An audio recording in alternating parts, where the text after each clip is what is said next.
Before details, please subscribe our CIS News Studio 1S channel. News details.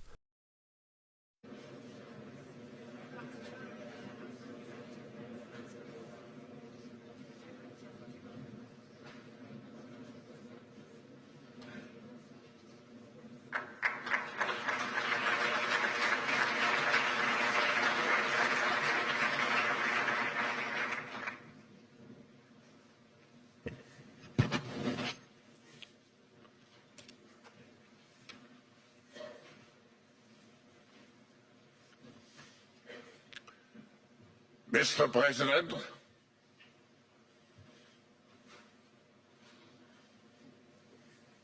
hello. what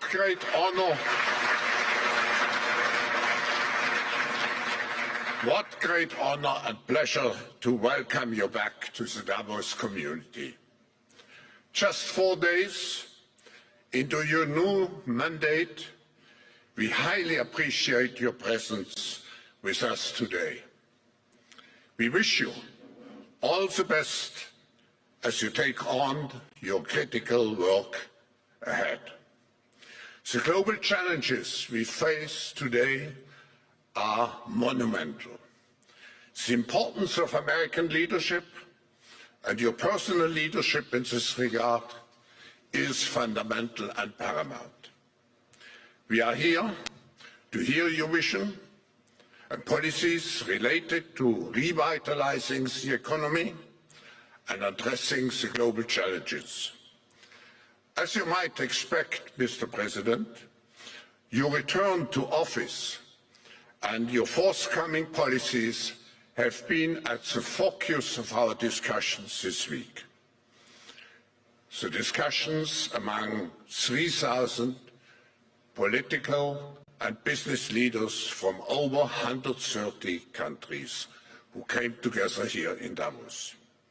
We look forward to hearing first from you and then to the follow-up discussion with business leaders moderated by my colleague Børge Brende.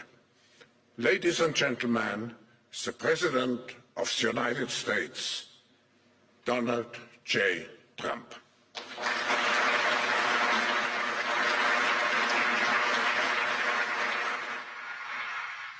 Well, thank you very much, Klaus, and hello to everyone in beautiful Davos. This has been a truly historic week in the United States. 3 days ago, I took the oath of office, and we began the golden age of America. The recent presidential election was won by millions of votes, and all 7, every one of them, all 7 swing states.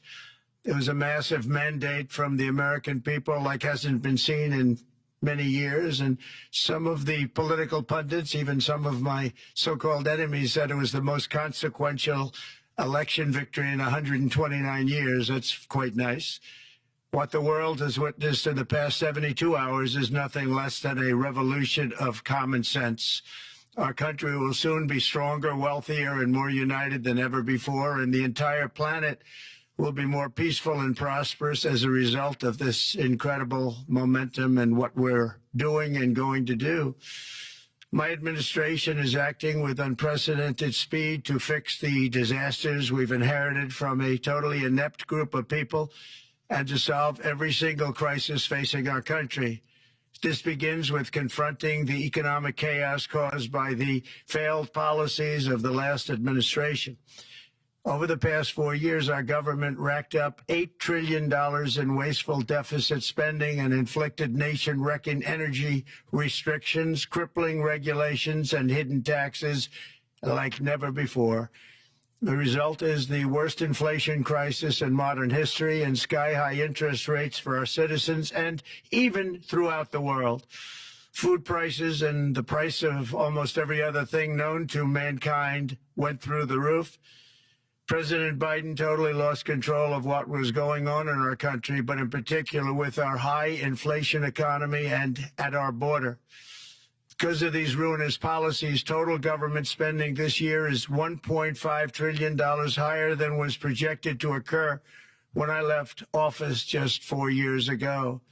Likewise, the cost of servicing the debt is more than 230% higher than was projected in 2020.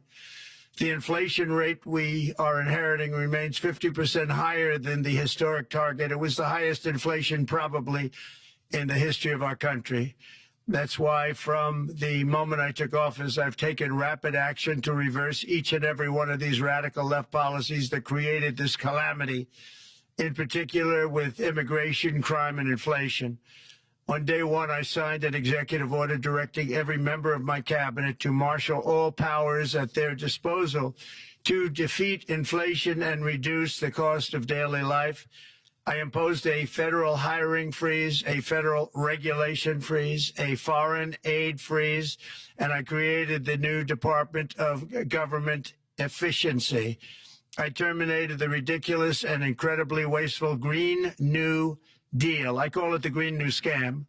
Withdrew from the one-sided Paris Climate Accord and ended the insane and costly electric vehicle mandate. We're going to let people buy the car they want to buy.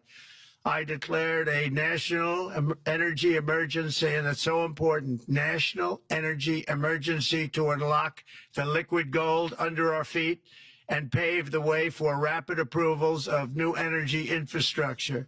The United States has the largest amount of oil and gas of any country on earth, and we're going to use it. Not only will this reduce the cost of virtually all goods and services, it'll make the United States a manufacturing superpower and the world capital of artificial intelligence and crypto. My administration has also begun the largest deregulation campaign in history, far exceeding even the record-setting efforts of my last term. In total, the Biden administration imposed $50,000 in additional regulatory costs on the average American household over the last 4 years. I have promised to eliminate 10 old regulations for every new regulation, which will soon put many thousands of dollars back in the pockets of American families. To further unleash our economy, our majorities in the House and Senate, which we also took along with the presidency, are going to pass the largest tax cut in American history, including massive tax cuts for workers and family, and big tax cuts for domestic producers and manufacturers. And we're working with the Democrats on getting an extension of the original Trump tax cuts, as you probably know, by just reading any paper. My message to every business in the world is very simple. Come make your product in America, and we will give you among the lowest taxes of any nation on earth. We're bringing them down very substantially, even from the original Trump tax cuts. But if you don't make your product in America, which is your prerogative, then very simply you will have to pay a tariff, differing amounts, but a tariff which will direct hundreds of billions of dollars and even trillions of dollars into our treasury to strengthen our economy and pay down debt. Under the Trump administration, there will be no better place on earth to create jobs, build factories, or grow a company than right here in the good old USA. Already Americans' economic, and you can see this, I think, maybe even in your wonderful, wonderful room that you're all gathered together, so many of my friends, but Americans, the economic confidence is soaring like we haven't seen in many, many decades, maybe not at all. Upon my election, it was just announced that small business optimism skyrocketed by 41 points in a single month. That's the highest ever. There's never been anything like that. SoftBank has announced between a $100 and $200 billion investment in the U.S. economy because of the election result. And just 2 days ago, Oracle, SoftBank, and OpenAI announced a $500 billion investment in AI infrastructure. Other companies likewise have announced billions and billions and billions, adding up to trillions of investment in America, in the United States. And it's also reported today in the papers that Saudi Arabia will be investing at least $600 billion in America. But I'll be asking the Crown Prince, who's a fantastic guy, to round it out to around $1 trillion. I think they'll do that because we've been very good to them. And I'm also going to ask Saudi Arabia and OPEC to bring down the cost of oil. You got to bring it down. which frankly, I'm surprised they didn't do before the election. That didn't show a lot of love by them not doing it. I was a little surprised by that. If the price came down, the Russia-Ukraine war would end immediately. Right now, the price is high enough that that war will continue. You got to bring down the oil price. You got to end that war. They should have done it long ago. They're very responsible, actually, to a certain extent for what's taking place. Millions of lives are being lost. With oil prices going down, I'll demand that interest rates drop immediately, and likewise, they should be dropping all over the world. Interest rates should follow us. All over, the progress that you're seeing is happening because of our historic victory in a recent presidential election, one that has become quite well known throughout the world. I think a lot of things are happening to a lot of countries. They say that there's light shining all over the world since the election, and even countries that we aren't particularly friendly with are happy because they understand what there is a future and how great the future will be. Under our leadership, America is back and open for business. And this week, I'm also taking swift action to stop the invasion at our southern border. They allowed people to come in at levels that nobody's ever seen before. It was ridiculous. I decided and declared to do, and very, very importantly, a national emergency on our border, immediately halted all entry of illegal border crossers, of which there were many, and began promptly returning the illegal trespassers back to the place from which they came. That action, as you've probably seen, has already started very strongly. I've deployed active duty U.S. military and National Guard troops to the border to assist in repelling the invasion. It was really an invasion.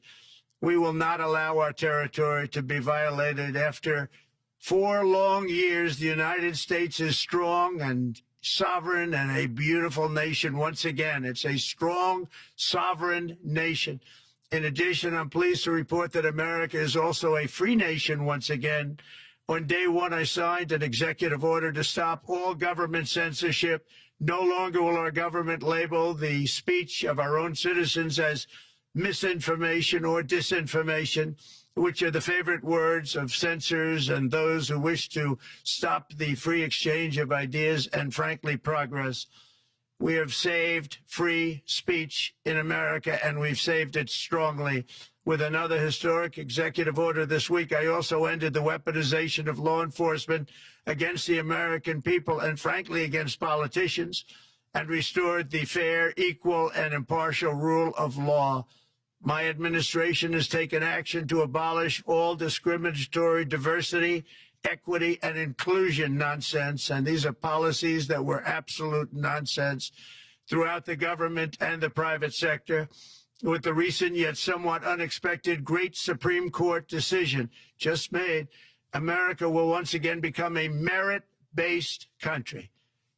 You have to hear that word, merit-based country. And I've made it official, an official policy of the United States, that there are only 2 genders, male and female. And we will have no men participating in women's sports, and transgender operations, which became the rage, will occur very rarely. Finally, as we restore common sense in America, we're moving quickly to bring back strength and peace and stability abroad. I'm also going to ask all NATO nations to increase defense spending to 5% of GDP, which is what it should have been years ago. It was only at 2%, and most nations didn't pay until I came along. I insisted that they pay, and they did, because the United States was really paying the difference at that time, and it was unfair to the United States. But many, many things have been unfair for many years to the United States. Before even taking office, my team negotiated a ceasefire agreement in the Middle East, which wouldn't have happened without us, as I think most of the people in the room know. Earlier this week, the hostages began to return to their families. They are returning, and it's a beautiful sight, and they'll be coming in more and more. They started coming back on Sunday. Our efforts to secure a peace settlement between Russia and Ukraine are now hopefully underway. It's so important to get that done. That is an absolute killing field. Millions of soldiers are being killed. Nobody's seen anything like it since World War II.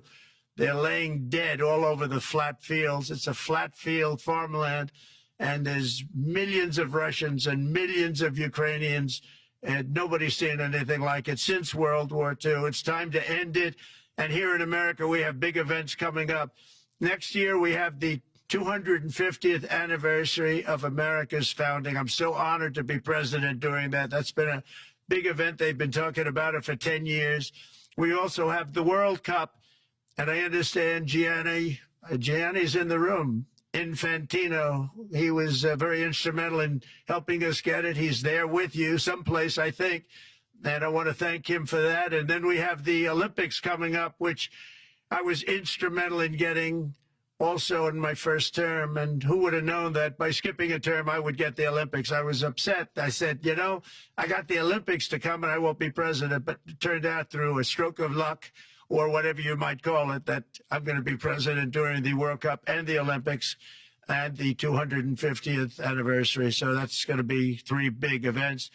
And we've accomplished more in less than 4 days. We have really been working 4 days than other administrations have accomplished in 4 years.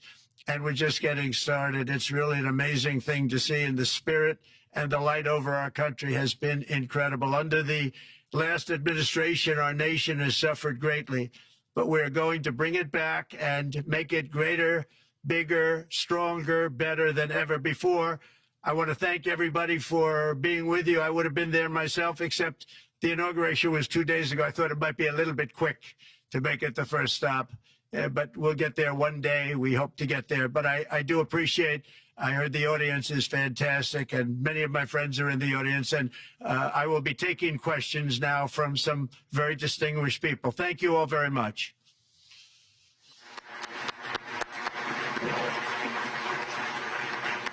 Thank you very much, Mr. President, for that very powerful speech. And I think you could hear the applause all the way from Davos to the White House. But next year it will be even better, because then you can get the applause here in Davos. So we wish you welcome to our village next year. We hope to see you. Thank you very much. So we also know, Mr. President, that you open up for interaction here. We have a great panel with some of the most distinguished business people in the world. Let me start with someone that you know really well, that I think is almost a neighbor of you in in Florida. Mr. Steve Schwarzman, Chairman, CEO, and co-founder Blackstone Group. So, Steve, floor is yours. Well, Mr. President, I'm sure the Crown Prince of Saudi Arabia will be really glad you gave this speech today.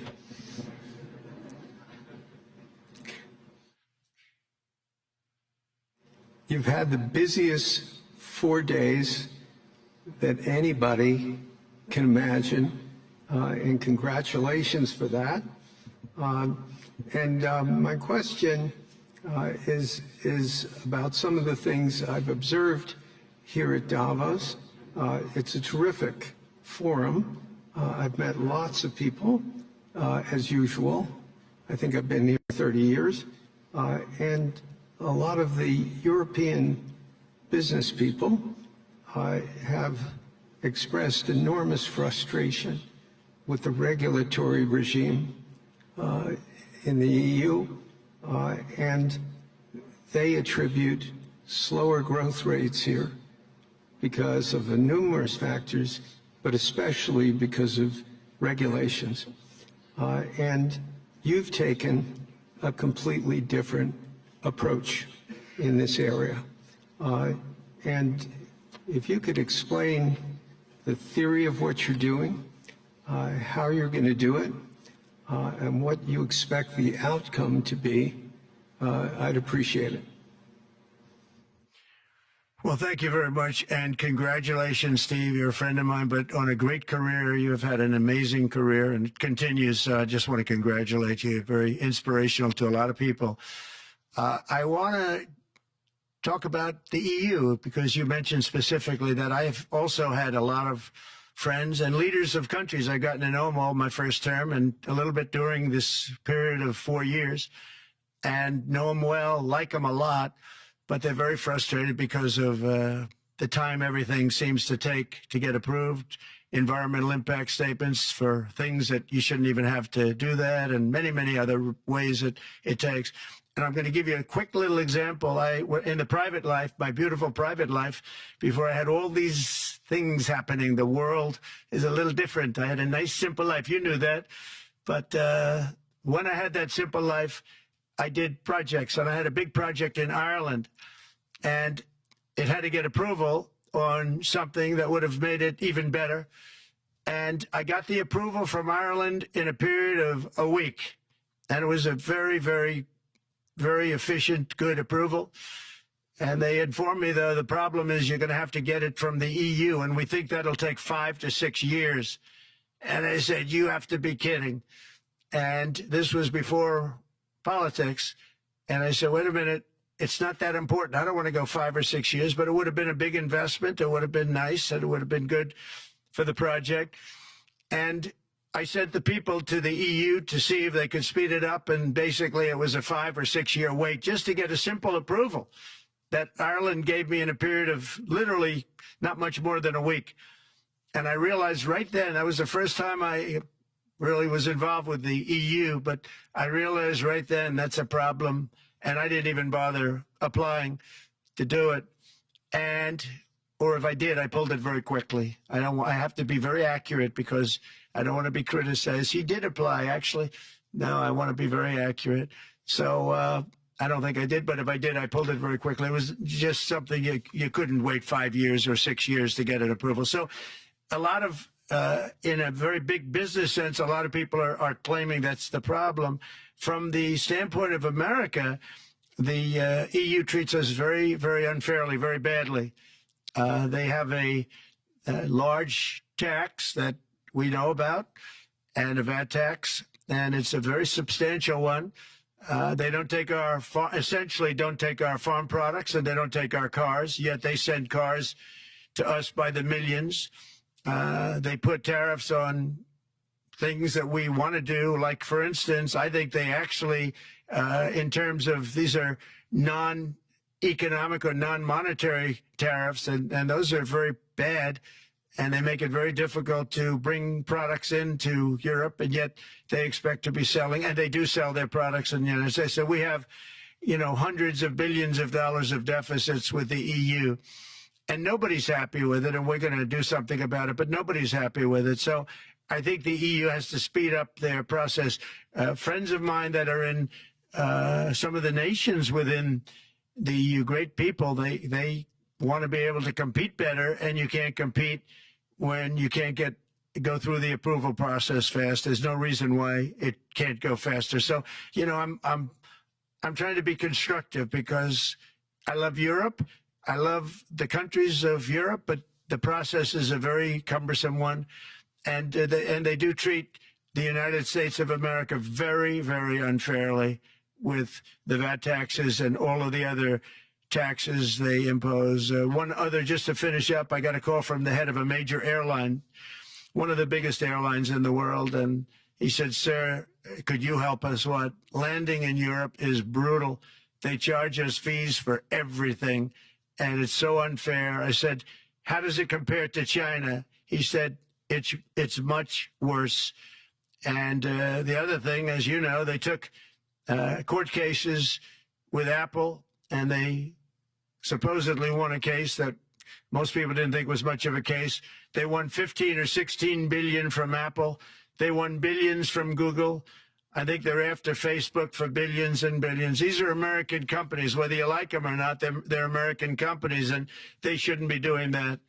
And that's, as far as I'm concerned, it's a form of taxation. So we have some very big complaints with the EU. Thank you. Thank you very much, Mr. President. We'll now go to one of your friends in the EU, Patrick Pouyanné. He's the chairman and CEO of Total Energies. I guess you have a question ready, Patrick, for the president. Mr. President, as we understand, energy is at the top of your agenda, and it's an honor for me to represent the energy industry tonight. in this panel. Total Energies is indeed the fourth largest oil and gas and electricity company in the world. I will not ask you a question about the oil price. It's quite clear what you expect from us. I will go to gas more. And our company is the largest #1 exporter LNG from the US company. We are a strong contributor to, and we invest in a mammoth LNG projects in Texas, $20 billion. It's far from 200, but it's $20 billion. And we contribute with that to security of supply to Europe, as we export this LNG to Europe. Some experts fear that if there are too many projects developed in the US on LNG, this could have an inflationary impact on the US domestic gas price. And they recommend a pause on these projects. I would ask you the following question: what are your views about such a pause on investments on LNG in the US? What would happen if you would observe an increased domestic gas price because of these exports? And final question, which is important for Europe: would you agree to guarantee security of supply of US LNG to Europe? Well, on the last part of your question, yes, I would. I would make sure that you get it. If we make a deal, we make a deal, you'll get it. Because a lot of people do have that problem. They make a deal and then it can't get supplied because of war-type problems and other problems. So we would absolutely do that. LNG is very interesting because when I took office for the first term, one of the first things I looked at was there were two very massive plants in Louisiana, a state that has been very good to me, won it by many, many points. And I felt strongly indebted to it, actually. And they said there are two plants that have been under environmental consideration for more than 10 years. And they were costing, as you say, you know how expensive those plants are, but they were costing like 12 billion and I think 14 or 15 billion, but they couldn't get their permits. They were in review for years, many, many years, like a decade or more. And I said, so ridiculous. I know so much about that because in the construction industry, I had to go through it too, but I got good at it after a while. But I saw the projects, and you're talking about a total investment of 25 to $30 billion, and it looked like it was going to end. They couldn't get their permits, and I got them done in less than a week. It was done, completed. In fact, when they called them to announce that it was done, the countries, largely countries, Japan was involved and another country and some very big investors, they couldn't believe it. They actually couldn't believe it. And I said, just do yourself one favor. Don't pay any consultants, because the only one that got it done was me. I got it done because it was the right thing to do for the U.S. and for the world. But the consultants had nothing to do with it. You know, the consultants go in and they say, give us millions of dollars because Trump did it. Nobody called me about it. I just heard it was a problem for years. And I got it done because it was the right thing to do for the U.S. and the right thing to do for beyond. It had to do with energy, very important. So I think it's very important. I think I disagree with one. I think the more that you do, the lower the price is going to go. And what I'd like to see is rapid approvals. We're going to give very rapid approvals in the United States, like with the AI plants, talking to many people want to build them. That's going to be a very big thing. We're going to build electric generating facilities. They are going to build. I'm going to get them the approval. Under emergency declaration, I can get the approvals done myself without having to go through years of waiting. And the big problem is we need double the energy we currently have in the United States. Can you imagine? For AI to really be as big as we want to have it, because it's a very competitive, it'll be very competitive with China and others. So I'm going to give emergency declarations so that they can start building them almost immediately. And I think it was largely my idea because nobody thought this was possible. It wasn't that they were not smart, because they're the smartest. But I told them that what I want you to do is build your electric generating plant right next to your plant as a separate building connected. And they said, wow, you're kidding. And I said, no, I'm not kidding. You don't have to hook into the grid, which is old and, could be taken out. If it's taken out, they wouldn't have any way to get any electricity. So we are going to allow them to go on a very rapid basis to build their plant, build the electric generating plant. They can fuel it with anything they want, and they may have coal as a backup, good, clean coal. You know, if there were a problem with a pipe coming in, as an example, you're going with gas, oil or gas, and a pipe gets blown up or for some reason doesn't work, there are some companies in the U.S. that have coal sitting right by the plant so that if there's an emergency, they can go to that short-term basis and use our very clean coal. So that's something else that a lot of people didn't even know about. But nothing can destroy coal, not the weather, not a bomb, nothing. It might make it a little smaller, might make it a little different shape, but coal is very strong as a backup. It's a great backup to have that facility, and it wouldn't cost much more money. And we have more coal than anybody. We also have more oil and gas than anybody. So we're going to make it so that the plants will have their own electric generating facilities attached right to their plant. They don't have to worry about a utility. They don't have to worry about anything. And we're going to get very rapid approvals. Thank you. Thank you so much, Mr. President. We'll now go to another CEO that you know very well, Brian Moynihan, the CEO and Chair of Bank of America. Good afternoon, Mr. President, and congratulations, and obviously an eventful week for you and your family. If you remember 5 years ago, you came here and we walked among 150 CEOs from all over the world, and you engaged with them about your policies and your procedures.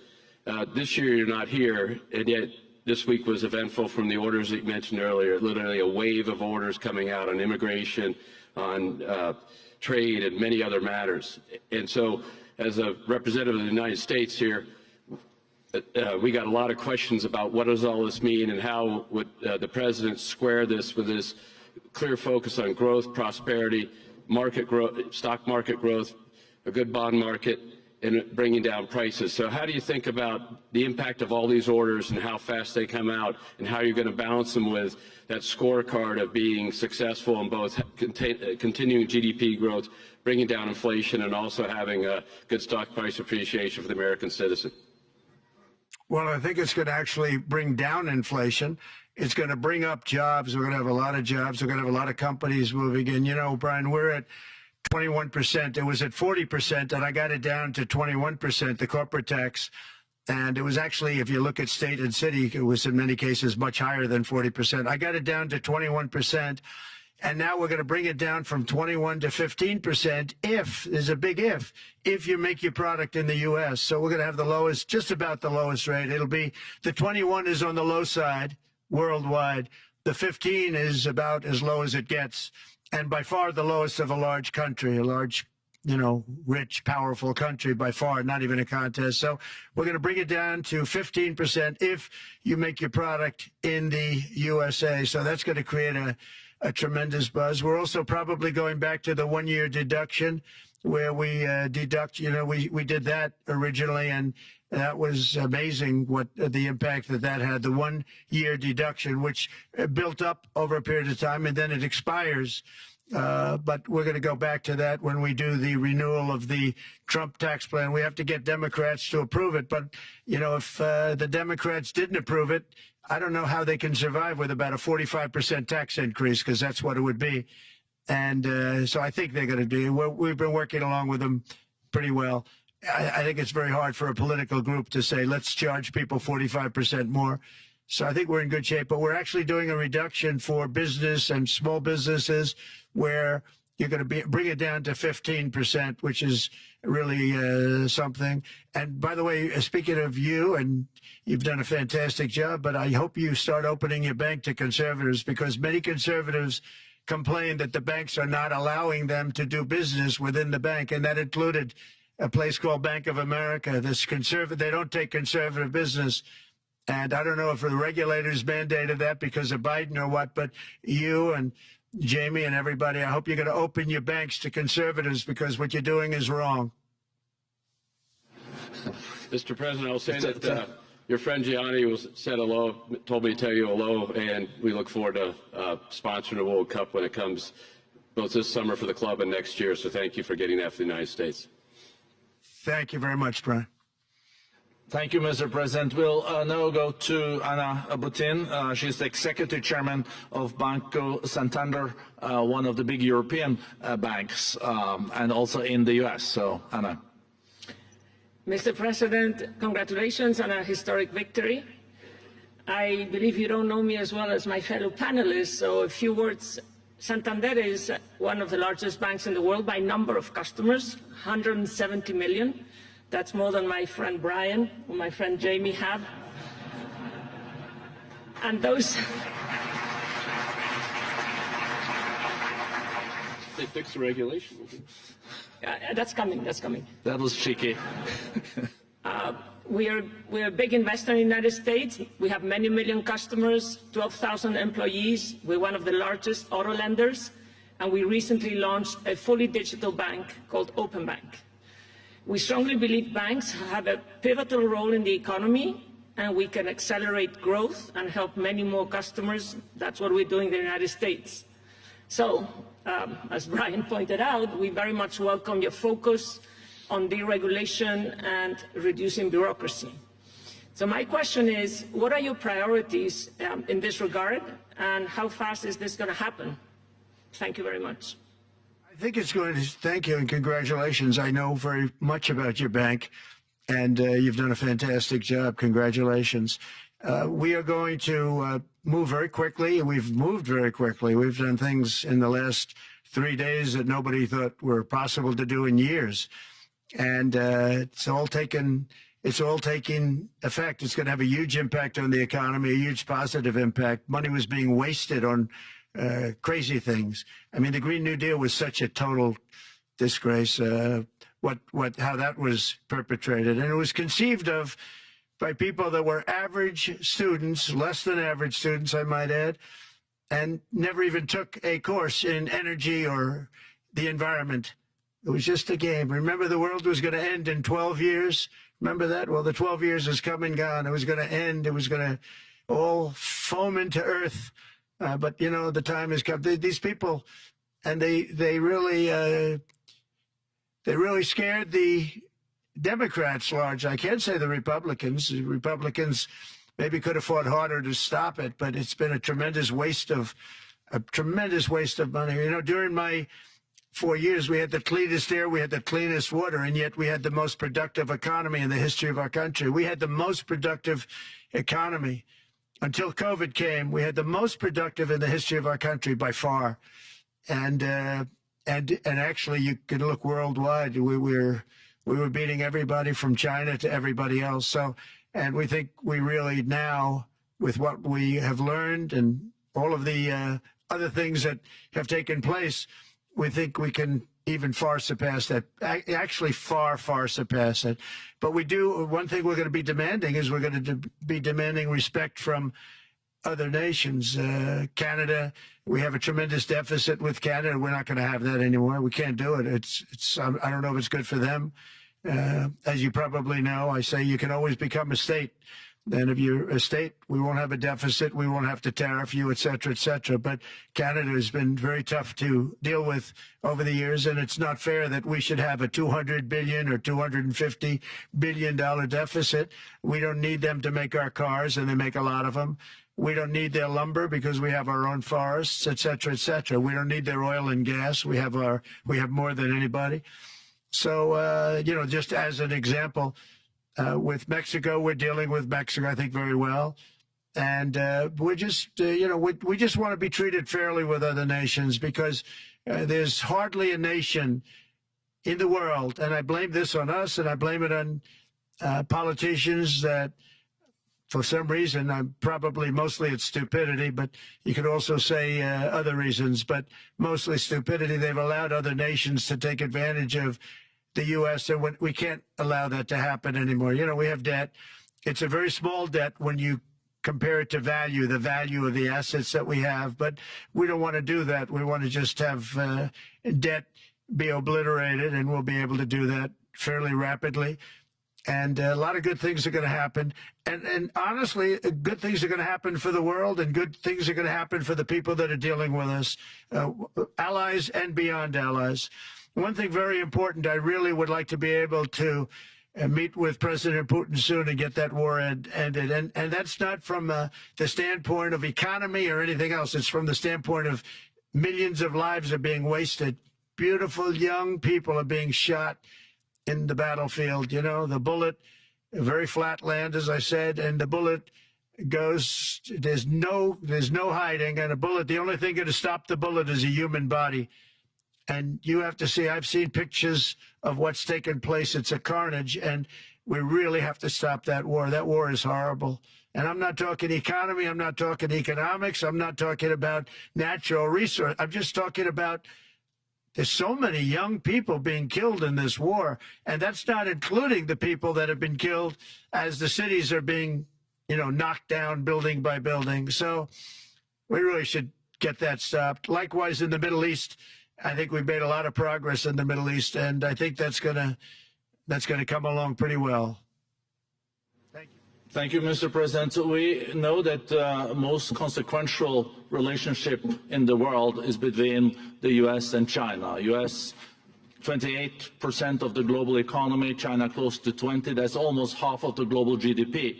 And we know that you called President Xi Jinping last Friday. We heard that you had a good discussion. How do you see the relationship between the U.S. and China in the next 4 years under your leadership? He called me, but I see it very good. I think that we're going to have a very good relationship. All we want is fairness. We just want a level playing field. We don't want to take advantage. We've been having massive deficits with China.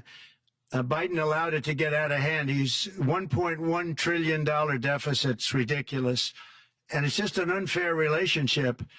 And we have to make it just fair. We don't have to make it phenomenal. We have to make it a fair relationship. Right now, it's not a fair relationship. The deficit is massive, as it is with other countries, a lot of Asian countries, actually. But we have deficits that are very big, and we can't keep doing that. So we're not going to keep doing that. But I like President Xi very much. I've always liked him. We always had a very good relationship. It was very strained with COVID coming out of Wuhan. Obviously, that strained it. I'm sure it strained it with a lot of people, but that strained our relationship. But we always had a great relationship, I would say, and we look forward to doing very well with China and getting along with China. Hopefully, China can help us stop the war with, in particular, Russia, Ukraine, and they have a great deal of power over that situation. And we'll work with them. And I mentioned that during our phone conversation with President Xi, and hopefully we could work together and get that stopped.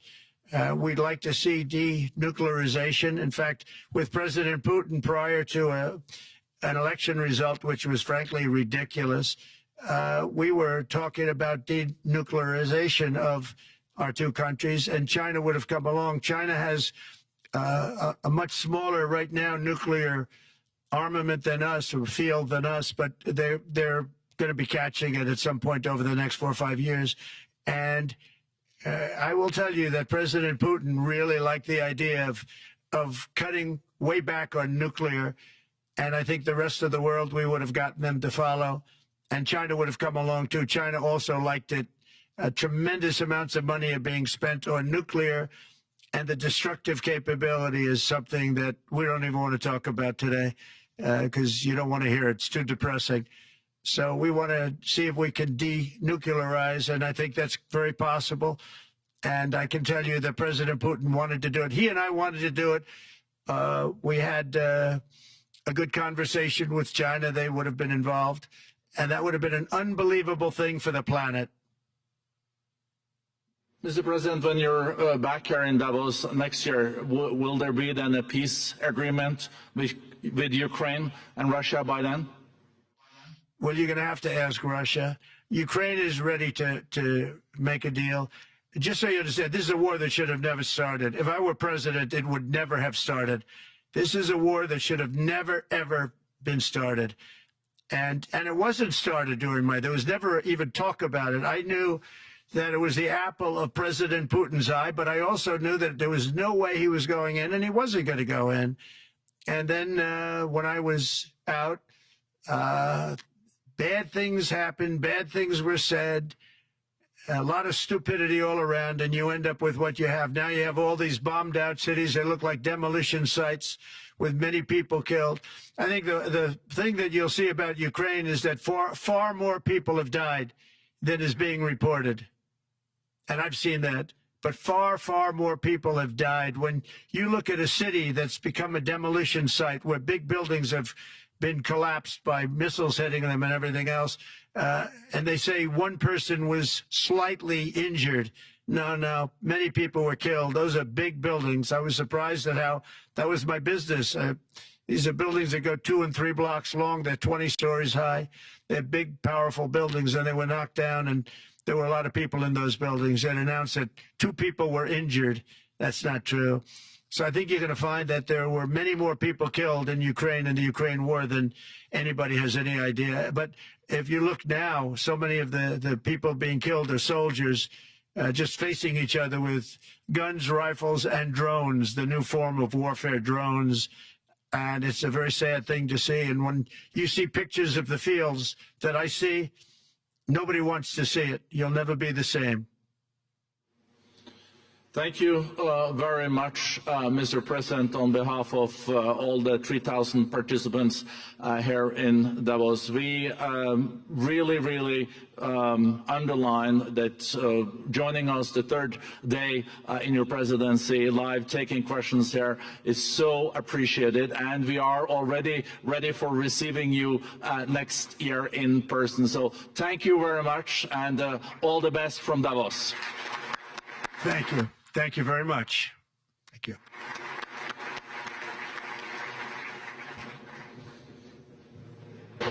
Sorry, I have to say that.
Do not forget to subscribe our CIS News Studio 1's channel and click the bell button to receive updated news.